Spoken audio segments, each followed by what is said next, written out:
On your Tuesday episode of Locked On Raptors, a thrilling game against the New York Knicks gets dampened by yet another Scottie Barnes injury.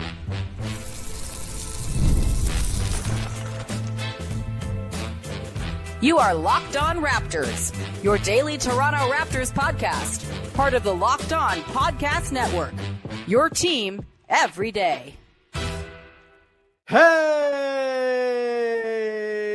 what's going on? And welcome to another episode of Locked On Raptors, part of the Locked On Podcast Network, your team every day. It is Tuesday, December the 10th, and I'm your host, Sean Woodley. I've been covering the Toronto Raptors now for 11 seasons on various platforms. You can find all my work over on Blue Sky. The show's on Instagram. You can also join us in the Locked On Raptors Discord server, a great place to come hang out with sickos just like you who love the podcast and want to talk about the Raptors instead of doing work during the day. Come be part of it. It's a wonderful thing. Link in the description of the podcast. It's free to join. Also free is the Locked On Raptors daily newsletter written by yours truly. At least the Raptors part of it is. You get Katie Heindel in there 4 days a week, Michael Shearer from Basketball Poetry once a week. You get Josh Lloyd fantasy tips, links to great coverage of the NBA all around the darn internet. It's a great thing, a wonderful value proposition on account of it costs $0. So please go subscribe. You can go with the QR code. If you're watching on YouTube, there's a QR code you can click right through to go and access the site to go and put your email in and get it sent to your inbox every single day, or you can go to the link in the description. Again, free to join. We would love to see you support the Locked On Raptors daily newsletter for free.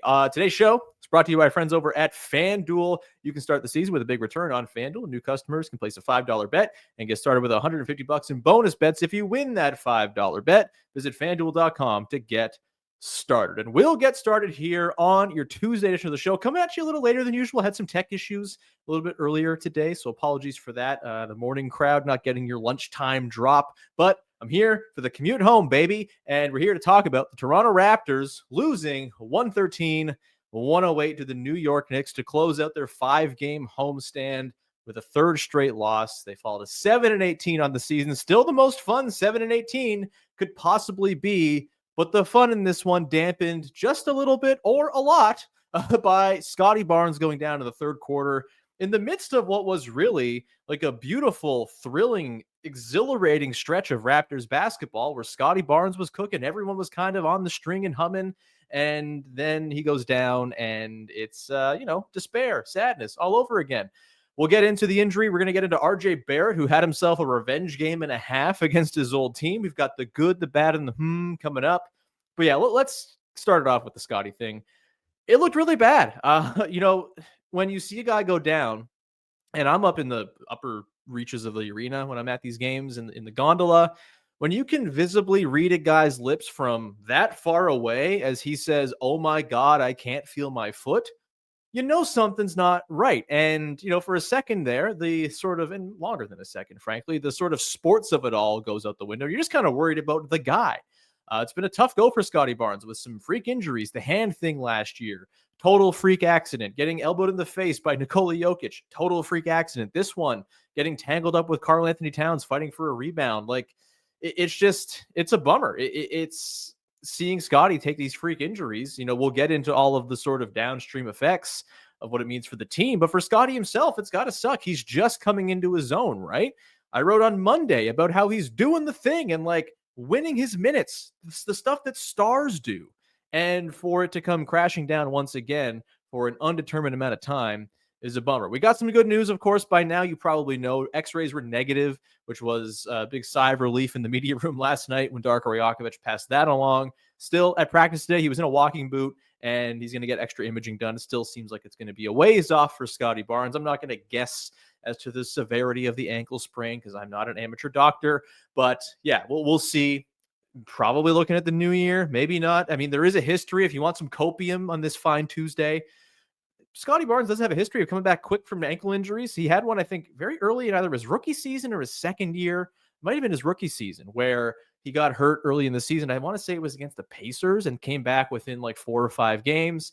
And then in the playoffs that year, his rookie year, you might recall he had an ankle injury, I'm pretty sure, at the start of that series and ended up coming back within that series. So maybe he has supreme ankles. Who knows? Maybe he'll be fine.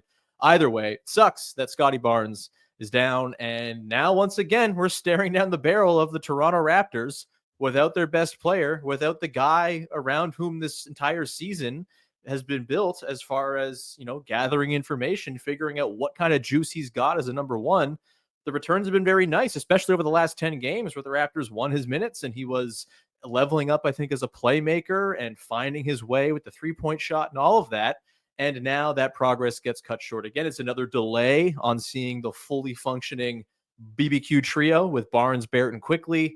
Maybe Barnes and Quickly are back sometime around the same time. We don't know. Quickly had some more imaging done on his elbow today.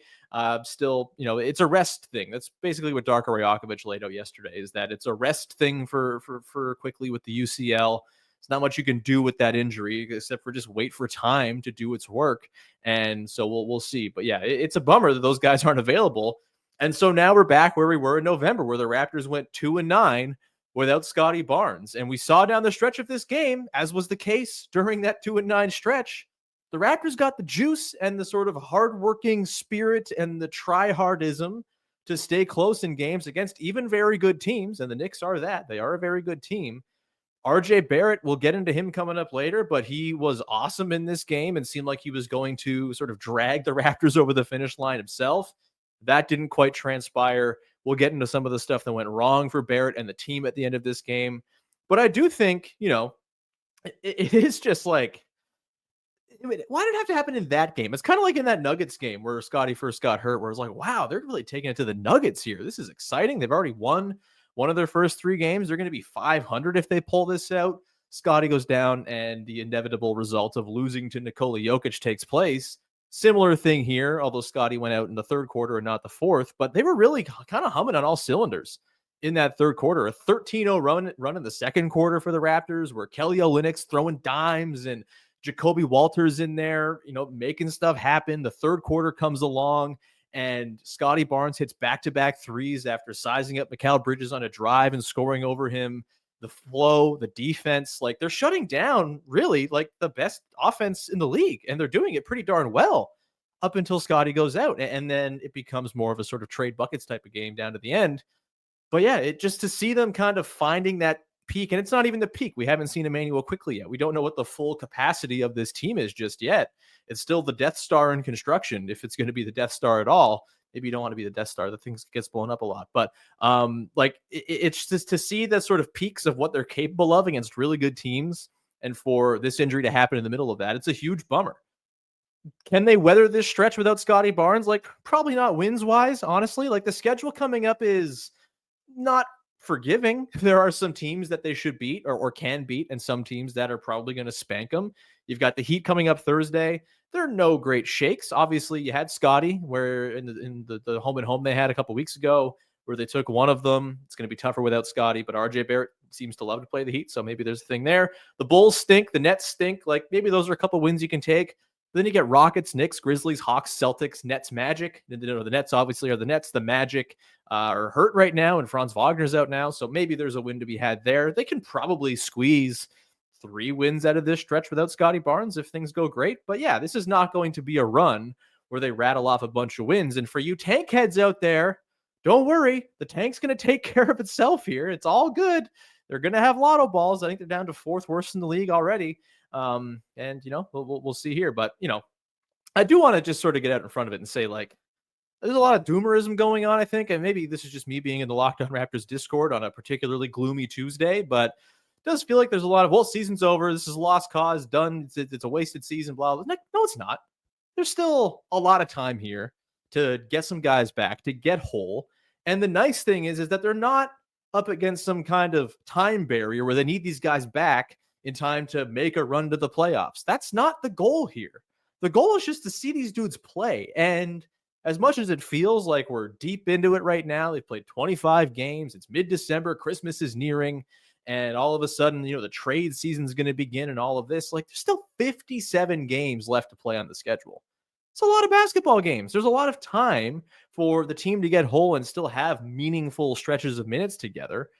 Just because it's been this rocky, horrible start doesn't mean it's always going to stay this way. And maybe it will. Maybe it's a cursed season. Maybe the idea of BBQ playing together is the basketball equivalent of Charlie Brown's Great Pumpkin. And it's just never coming, Charlie Brown. But maybe it will. And like in the meantime, there's a lot of stuff here to still enjoy. Like RJ Barrett, we'll get into him.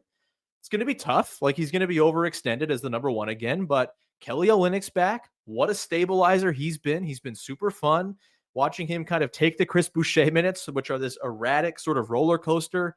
And Olynyk just comes in and calms everything down. You've got Grady Dick back and firing away. You've got Jacoby Walter looking really good. We'll talk about him later on as well. Like there's still stuff here. They were still a fun, interesting, enjoyable watch. It's kind of where they carved out their identity as a fun, interesting, enjoyable watch the last time Scottie Barnes was out. So they can do it again. It can still be exciting basketball, even if they're not winning. If there still can be positive things being planted, seeds that are growing and sprouting in this time. Not going to sugarcoat it. It sucks to not have Scottie, and they're going to have way less of a chance to hang in games against good teams without him. But in the meantime, like there's still some stuff to glom onto here to enjoy. And I don't think this is like some death knell for the entire season or anything like that. Far from it. If this happened in March, sure. Maybe you're gearing yourself up for a last couple months like we saw last year, but there's still plenty of time between then or here and then or then and now or now and then. I don't know what I'm talking. What am I saying? I don't know. It's going to be fun. They're going to be fine. There's going to be an enjoyable product on the floor because this team is wired to make the best of bad situations. They've done it all season long. They can probably do it again here, barring knocking on all of the pieces of wood. More injuries. We're going to come back on the other side, talk about RJ Barrett, the revenge game against the Knicks. He was awesome until things didn't quite go well down the stretch, but not totally on him. We'll get into that coming up in just 1 sec and talk about what RJ Barrett's got on his plate now with Scottie Barnes once again out. Today's show is brought to you by our friends over at FanDuel, the number one sportsbook in North America, and you can go and tackle the action on FanDuel right now, and it's very easy to do. And right now, new customers can bet $5 and get $150 in bonus bets if you win. The FanDuel Sportsbook app gives you everything you need to place live bets on the NFL all in one place. So when you get a hunch in the middle of the game, you can check out the latest stats, view live play-by-play, and so much more on the same page where you place your bets. Just visit FanDuel.com to join today. You'll get started with $150 in bonus bets if you win your first $5 bet. That's FanDuel.com. Go check them out. Of course, it's not just football. Look, your Toronto Raptors, your fighting Toronto Raptors, are number 2 in the league in against the spread record this season. It's going to be harder without Scottie Barnes, sure, but they have been racking up wins against the spread with Scottie Barnes on the sideline, with all kinds of guys on the sidelines. Maybe you can go make some money just betting on the Raptors to cover. Not even to win, just to cover. Just food for thought. Go check him out. Never waste a hunch and make every moment more with FanDuel, an official sportsbook partner of the NFL and the Locked On Podcast Network. Back at it here on your Tuesday edition of Locked On Raptors, talking about the Toronto Raptors falling 113-108 to the New York Knicks. And if RJ Barrett had his way, that would not have happened. They would have won this basketball game.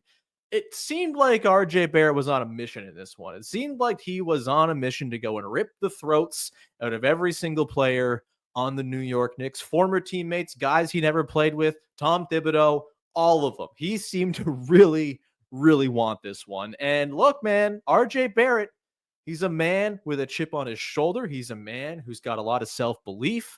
Everyone go read Michael Grange's excellent piece on RJ Barrett and sort of the perfect situation he's found himself in here in Toronto. A really wonderful piece of reporting. Go check that out over at Sportsnet from Grange. But yeah, like the force with which RJ Barrett was playing in this one, like he's playing with force all the time. That's like kind of his whole thing. It felt like there was a little extra something behind his drives in this one. His transition play in this game was just so amazing. It was steamroll level stuff, just like getting the ball coast to coast, going through 2-3 dudes, contorting, finishing, high arcing finishes off the glass, all this stuff, all kinds of arms trying to swap balls loose. He was amazing in this game. And look, he's going to get another shot to be the lead guy with Scottie Barnes out again here. And look, it's probably not going to go amazingly because I think we've established at this point from last year, the switch from where he was with the Knicks to what he was with the Raptors to what he was when Scottie was out this year versus what he's been when he's been in the lineup. Like RJ benefits from Scottie being in the lineup. It's kind of undeniable at this point.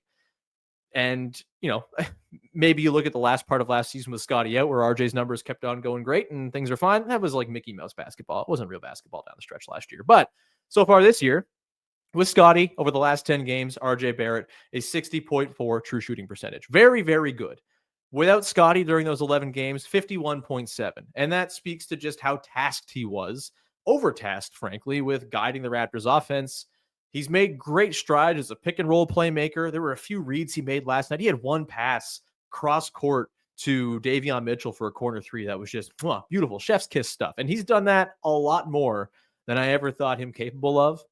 It's going to be a challenge for him here. But again, we saw last night in certain matchups, in certain games, there is still an RJ Barrett who can pop off and have a really efficient, high-scoring night, even without Scottie Barnes at his side, kind of making things a little bit easier. And you hope you just get what you got from him in the third and fourth quarters of last night's game over this next stretch without Scottie. And, there's still a lot to like with the way he plays. It's probably going to be a little easier for him, too, with Kelly Olynyk back, Kobe Walter now. There's a little more shooting on the floor, a little more space to operate.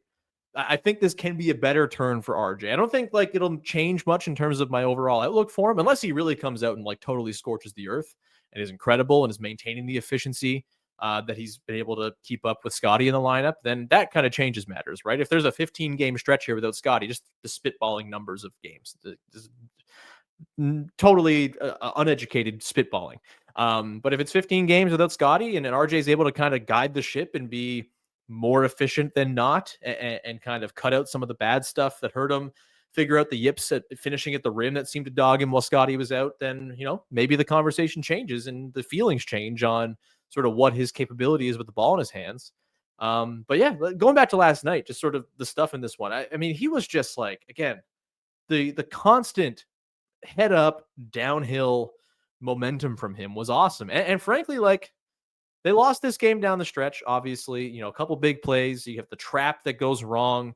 I don't even know. We can get into that, I guess, a little bit. The trap on Jalen Brunson that leads to the Karl-Anthony Towns layup underneath. It puts him up 110-108. I didn't have a huge problem with the trap, honestly. Jalen Brunson's awesome. I have no issue with springing a trap on him to try to force a turnover, make him uncomfortable, force the ball out of his hands. Where that possession fell apart was particularly Ochai Agbaji on the back end. He was the help man to rotate over and tag Karl-Anthony Towns on the roll.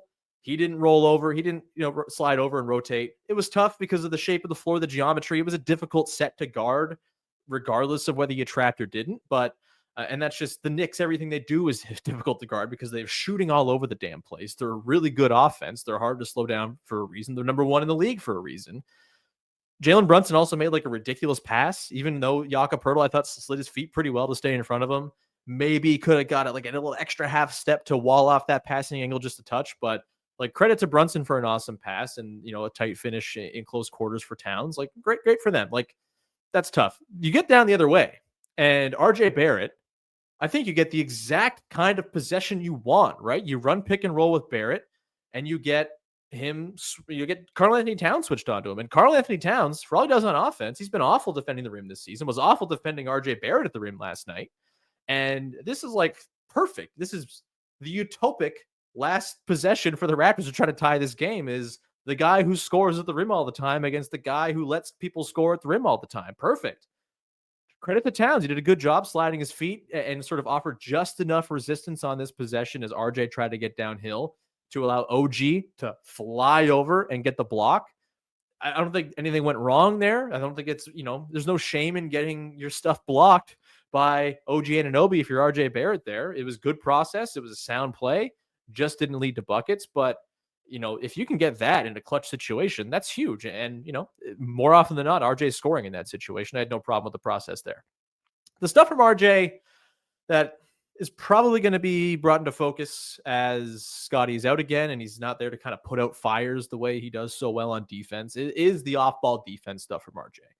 And we saw this again on the Karl-Anthony Towns 3 to kind of put it away at 113-108. Where, and first of all, I think the Raptors should have fouled there. There was not a lot of difference between shot and game clock.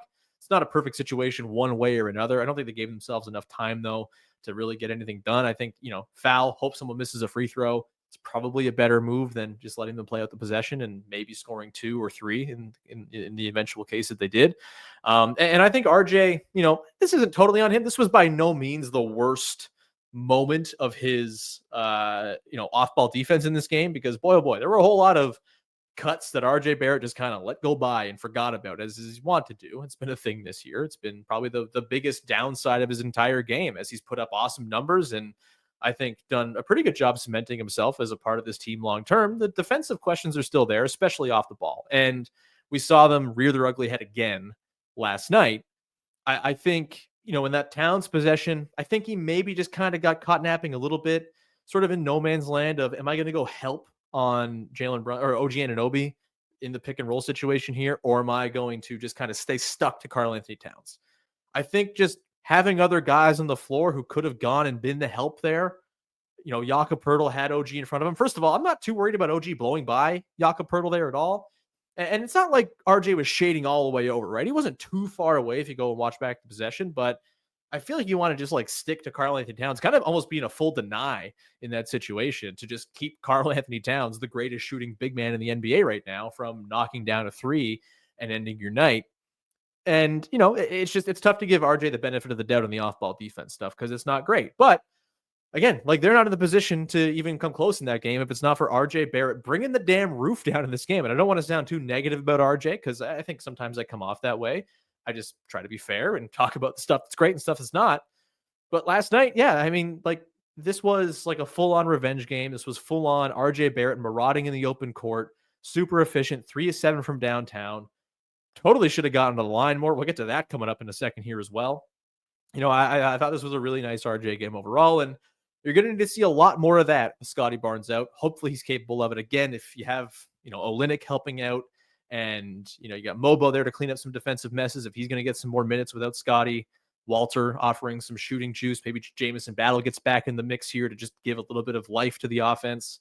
Maybe there's some driving lanes and space for RJ to operate within where he's not just seeing arms and bodies in every single drive he's trying to attempt. More of that pick and roll action with him and Yak. That's been a beautiful connection all season long. There's lots here for RJ to offer, and there are going to be nights where RJ powers this team to wins without Scottie Barnes, and it's going to be a delight. We'll see how the efficiency holds up. We'll see how the defense holds up. But yeah, I think overall, a lot of the very best of RJ and some of the stuff that makes you kind of groan a little bit with the off-ball defense stuff last night. But overall, hard to give him anything but an A- B+ for this game because of the way he just kind of drove the offense after Scottie Barnes went out. He was awesome. We're going to come back on the other side, get to the good, the bad, and the and I'm going to break my cardinal rule. And yes, people who like to talk about refs rejoice. I'm going to talk about the refs, in particular, a couple of whack-ass calls that drove me a little bit nuts. We'll get to that closing out the show in just a sec.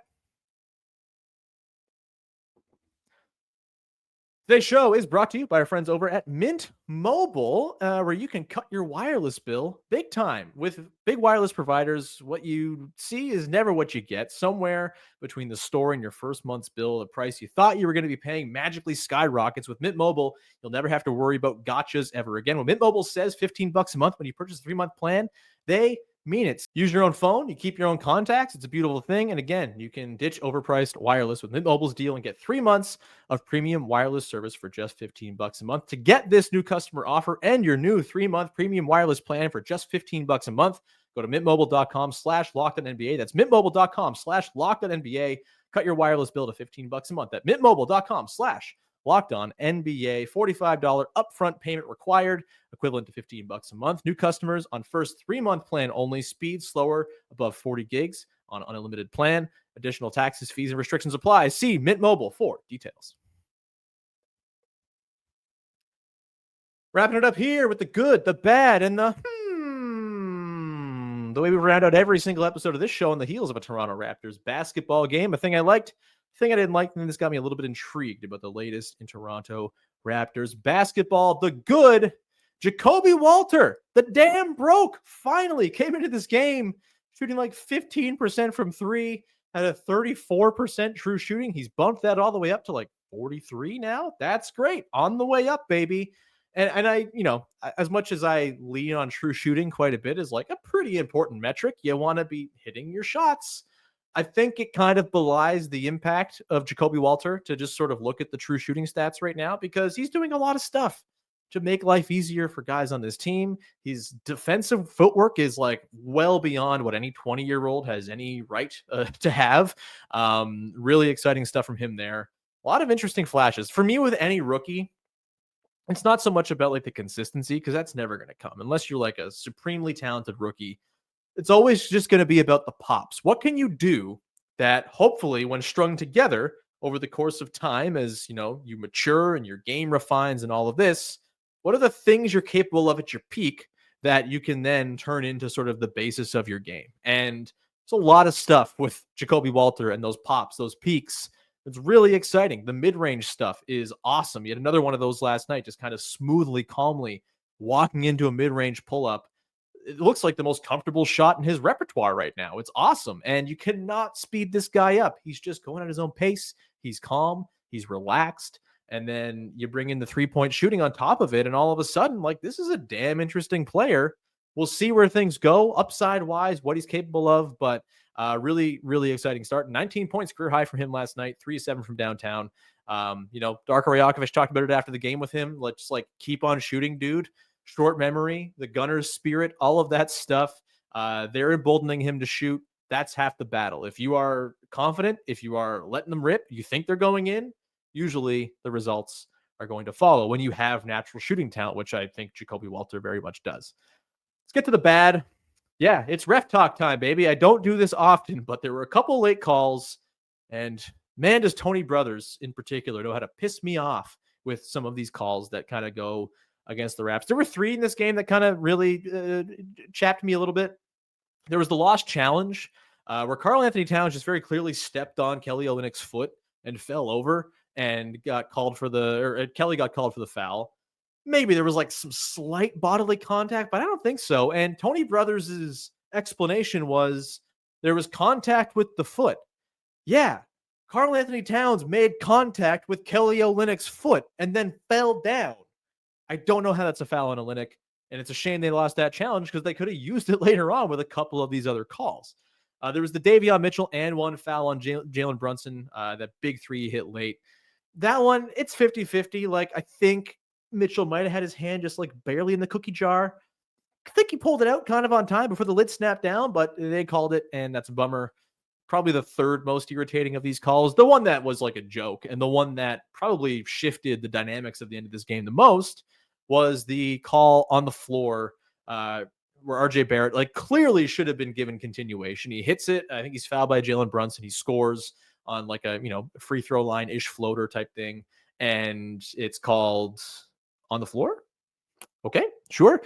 Even if it's like a late call from a call that took place on the floor, he was fouled going up for the shot too. Like it's really frustrating. Maybe you never even overturn that if you have your challenge, because overturning is hard when there's contact and all this stuff. But that one drove me absolutely up the wall.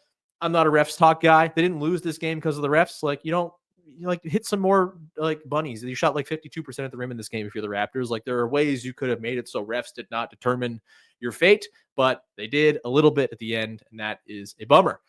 The for me, DJ Carton gets waived. That was news out of today's show. The benefit of doing this show later in the day is we got some actual news throughout the day to sort of add into the show here.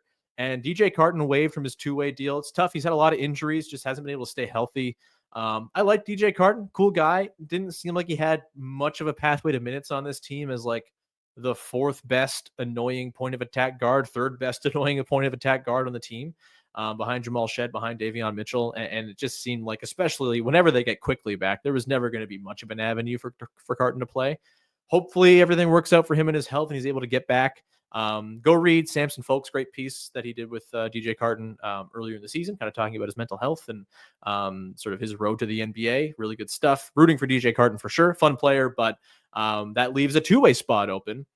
Jamison Battle wasn't with the team last night. He was on 2-way duty. I wonder if they're getting ready to convert him.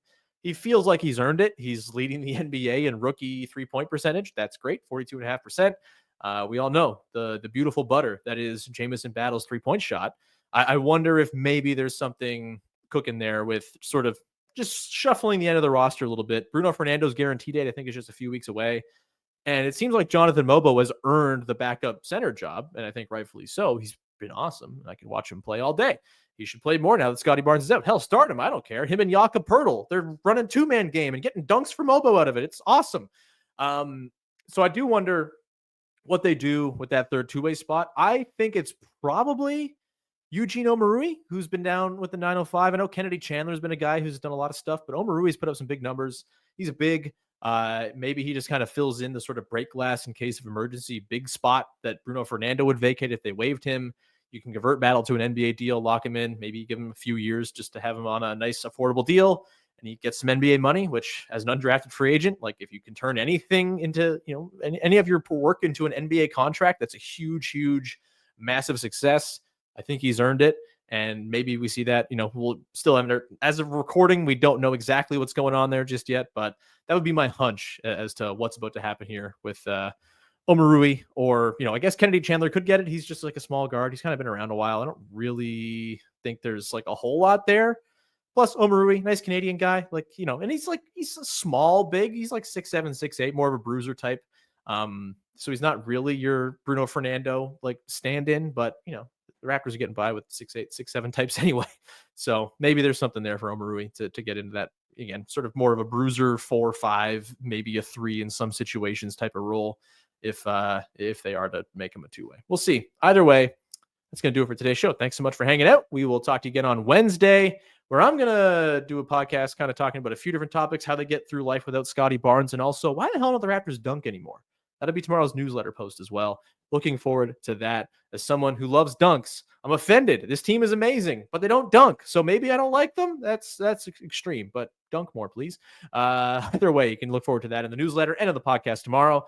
Go subscribe to the newsletter. The QR code is on your screen in the corner if you're watching on YouTube. You can also go to the link in the description if you're listening, or I'm on socials. You can find all the links and to the piece I wrote today about Scottie Barnes and life without him over at Blue Sky and all that good stuff. You can go to Discord, link in the description of the podcast. Come hang out in there. And of course, thank you so much for rocking with the show, telling a friend, subscribing, following, rating, reviewing. We'll talk to you again on Wednesday with another episode of Locked On Raptors. Thanks for hanging. Bye-bye.